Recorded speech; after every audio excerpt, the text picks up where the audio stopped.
इस कहानी की शुरुआत होती है 17वीं सदी में। दक्खन की धरती पर मुगलों और सल्तनतों का राज था। गांव खामोश थे, खेत सूने थे और लोग तलवार की छाया में जी रहे थे। पर सह्याद्री की ऊंची चोटियों के बीच एक नया सूरज उगने वाला था। 19 फरवरी 1630, शिवनेरी किला। छत्रपति शिवाजी महाराज का जन्म यहीं पे हुआ था। इनकी आंखों में निडरता और दिल में आग थी। पिता थे शाहजीराजे भोसले और मां का नाम था जीजाबाई भोसले, जिनकी गोद में वीरता की कहानियां सांस लेती थी। ये सिर्फ एक बच्चे का जन्म नहीं, ये तूफान का पहला कदम था। आंधी रोके तो हम तूफान, एक ऐसा तूफान जो सल्तनतों की नींव हिला देगा। तूफान रोके तो हम आग का दरिया। जहां जुल्म होगा वहां तलवार उठेगी और ये तलवार मराठों की होगी। छत्रपति शिवाजी महाराज का बचपन किसी साधारण बालक का नहीं, बल्कि एक आने वाले शेर का बचपन था। शिवनेरी किले के दीवारों के बीच मां जिजाऊ ने अपने बेटे को सिर्फ लोरियां नहीं सुनाई, उन्होंने सुनाई राम की मर्यादा, अर्जुन का साहस और भीम की ताकत की कहानियां। छोटे से शिवाजी लकड़ी की तलवार लेकर दोस्तों के साथ किलों की लड़ाई खेलते, लेकिन खेल में भी उनके चेहरे पर वही दृढ़ता होती जो एक असली योद्धा में होती है। 16 साल की उम्र में छत्रपति शिवाजी महाराज ने अपनी मुट्ठी बंद की और प्रतिज्ञा ली, इस धरती पर किसी पराई सल्तनत का राज नहीं चलेगा, हम बनाएंगे अपना स्वराज। उस दिन वो सिर्फ एक बेटा नहीं, बल्कि एक नेता बन चुके थे। पहाड़, जंगल, किले सब उनकी मुहिम के साथी बन गए। सिंह को पिंजरे में रखना आसान है, पर सह्याद्री के शेर को कौन रोकेगा। साल 1645, सह्याद्री की घाटियों में एक भगवा सपना आकार ले रहा था। शिवाजी महाराज ने अपने पहले बड़े लक्ष्य की ओर कदम बढ़ाया, तोरना किला। दुश्मन सोच भी नहीं सकता था कि पहाड़ों में छुपा यह लड़का सीधा उनके किले पर चढ़ाई कर देगा।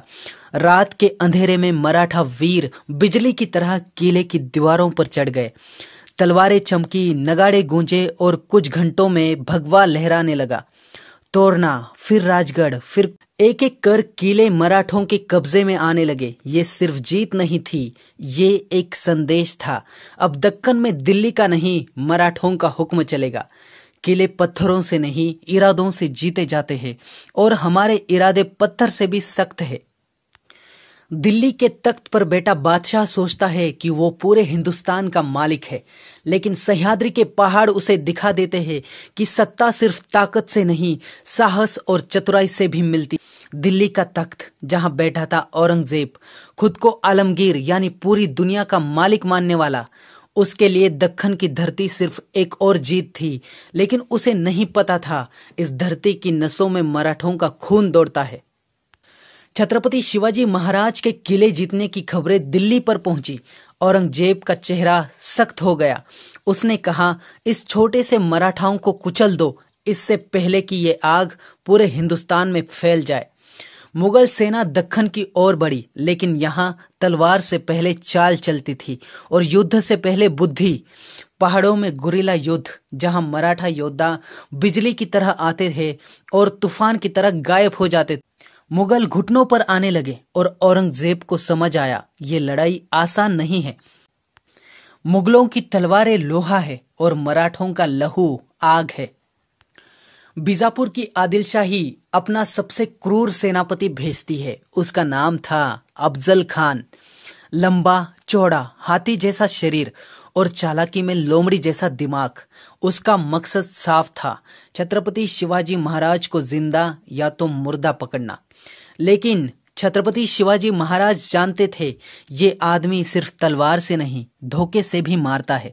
इसलिए उन्होंने तय किया, धोखे का जवाब धोखे से, लेकिन धर्म और न्याय के साथ। प्रतापगढ़ का घना जंगल, दोनों नेता मिलने वाले थे। अफजल खान मुस्कुराते हुए आगे बढ़ा, बाहें फैलाकर बोला, महाराज आइए, हमारे गले तो मिलिए। जैसे ही उसने गले लगाया, अफजल खान ने खंजर निकालकर छत्रपति शिवाजी महाराज की पीठ पर वार कर, लेकिन अगले ही पल छत्रपति शिवाजी महाराज की बाघ नखाओं ने अफजल खान के पेट को चीर डाला। कुछ ही मिनटों में अफजल खान जमीन पर पड़ा था और प्रतापगढ़ की पहाड़ियों में जय भवानी जय शिवाजी की गूंज फैल चुकी थी। धोखे से जो आएगा मौत उसे गले लगाएगी। साल 1674 रायगढ़ किला, जहां सह्याद्री की हवाएं भी आज अलग अंदाज में बह रही थी, क्योंकि आज का दिन हिंदवी स्वराज के जन्म का दिन था। सदियों बाद कोई राजा, कोई बादशाह, कोई सुल्तान नहीं, बल्कि एक स्वराज्य के निर्माता साक्षात छत्रपति शिवाजी महाराज अपने ही लोगों के हाथों, अपने ही कंधों पर ताज पहनने वाले थे। हाथों में गंगाजल, माथे पर चंदन, कंधों पर शाही पगड़ी, सिंहासन पर बैठते ही मानो सह्याद्री की घाटियों ने भी जय जयकार कर दी। हर दिशा में एक ही नारा था, जय भवानी जय शिवाजी। ये ताज सोने का था, लेकिन इसकी असली कीमत हजारों बलिदानों, लहू की बूंदों और माताओं की प्रार्थनाओं से चुकाई गई थी। ताज सोने का नहीं, बलिदानों का होता है। साल 1681 औरंगजेब ने ठान लिया, मराठों को जड़ से जड़ उखाड़ फेंको। 27 साल, हाँ पूरे 27 साल तक उसने अपना साम्राज्य छोड़कर दक्खन की धरती पर डेरा डाल दिया। उसकी सेना लाखों की थी, तोपें, हथियार, सोना चांदी सब कुछ था, लेकिन उसके सामने थे मराठा योद्धा जो पहाड़ों के शेर थे और जिन्हें हार का मतलब पता ही नहीं था। गुरिल्ला युद्ध, दिन में दुश्मन को ढूंढना मुश्किल था, रात में बिजली की तरह हमला और फिर गायब। औरंगजेब की सेना थकने लगी, खजाना खाली होने लगा, लेकिन मराठों का जोश पहले से दुगना हो गया। 27 साल बाद औरंगजेब का साम्राज्य टूट चुका था और खुद बादशाह बूढ़ा, बीमार और अकेला दक्खन में ही दम तोड़ गया। तू लाख तलवारें चला दे, मराठा एक कदम भी पीछे नहीं हटेगा। ये साल था 1680। रायगढ़ किला, एक खबर जिसने पूरे महाराष्ट्र को हिला दिया। छत्रपति शिवाजी महाराज नहीं रहे। दुश्मन ने सोचा अब मराठा खत्म, लेकिन उन्हें क्या पता, ये साम्राज्य सिर्फ एक राजा पर नहीं, बल्कि लाखों मराठों के दिलों पर टिका था। छत्रपति संभाजी महाराज ने स्वराज्य की बागडोर संभाली। दिल्ली और बीजापुर की सेनाओं को चीरते हुए उन्होंने दुश्मनों के दिल में डर बिठा दिया। और जब छत्रपति संभाजी महाराज शहीद हुए तो वीरांगना ताराबाई ने मोर्चा संभाला। ताराबाई, जिनके साहस के आगे बड़े बड़े सेनापति कांप गए। उन्होंने साबित कर दिया, मराठा सिर्फ मर्दों की ताकत नहीं, ये तो माताओं की कोख से पैदा हुई ज्वाला है। राज्य मर सकते हैं पर स्वराज्य अमर है।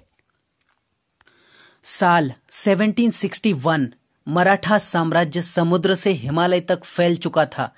दिल्ली तक भगवा लहरा चुका था, लेकिन उत्तर से आई एक नई आंधी, अहमद शाह अब्दाली और उस मराठा सेनापति सदाशिवराव भाऊ 1 लाख से ज्यादा मराठा योद्धाओं के साथ दिल्ली की ओर कूच करते हैं। लक्ष्य था हिंदुस्तान से आक्रांताओं को उखाड़ फेंकना। 14 जनवरी, पानीपत का मैदान, सुबह से शाम तक खून बहता रहा। धरती लाल हो गई। हजारों मराठा वीरों ने आखिरी सांस तक तलवार चलाई, लेकिन संख्या और घेराबंदी ने अपना असर दिखाया। मराठा सेना पीछे हट गई, लेकिन उनका साहस आज भी इतिहास के पन्नों में अमर है। पानीपत हारने के बाद भी मराठों का सपना टूटा नहीं। उन्होंने फिर उठकर दिल्ली तक अपना असर कायम किया। हम हारते नहीं, हम सीखते हैं और फिर लौटकर जीतते हैं। 18वीं सदी के अंत तक मराठा साम्राज्य दिल्ली तक अपना असर जमा चुका था, लेकिन पश्चिम से आई एक नई ताकत, ईस्ट इंडिया कंपनी, जिसकी तोपें, बंदूकें और चालाकियां अब हिंदुस्तान की धरती पर पैर जमा रही। अंग्रेज जानते थे, अगर किसी ने उनके हिंदुस्तान राज को चुनौती दी तो वो सिर्फ मराठा है। 3 बड़े युद्ध हुए। आंग्ल मराठा युद्ध, पहले में मराठों ने अंग्रेजों को झुका दिया, दूसरे में टक्कर बराबरी की रही, लेकिन तीसरे में अंग्रेजी चाले और तोपों की मार पेशवा बाजीराव द्वितीय को रायगांव छोड़ने पर मजबूर कर गई। 1818 भगवा झंडा रायगढ़ से उतार दिया गया। मराठा साम्राज्य ढल गया, लेकिन उनका नाम आग की तरह हर दिल में जलता रहा। तलवारें जंग खा सकती है, पर मराठाओं का नाम कभी पुराना नहीं होगा। रक्त की आंच में तपकर ये तलवारें बनी, शेरों की आन बनी, वीरों की शान बनी, जो झुका नहीं कभी वो अभिमान बनी। मराठों का नाम इतिहास में अमर रहेगा।